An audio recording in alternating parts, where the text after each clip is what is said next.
Ada bubuk ayo, dong deh.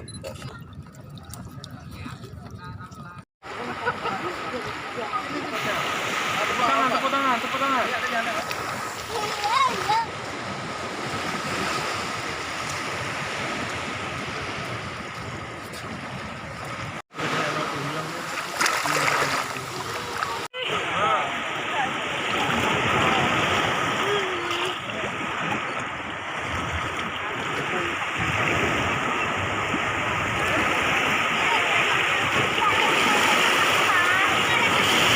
Ini kita tanam, kita susun telurnya, kemudian kita tutup kembali dengan tanah.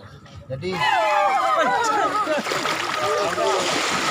bagaimana biota laut ini yang harus dilindungi. Makanya kita mengadakan ini dengan uang pribadi dari Jol Bungalo. Kita setiap musim kita beli telur penyu dari masyarakat, menyadarkan masyarakat bahwanya pentingnya melestarikan habitat yang satu ini. Ini yang ke-15. Kita yang sebenarnya setiap tahun itu kadang-kadang bisa 20 kali.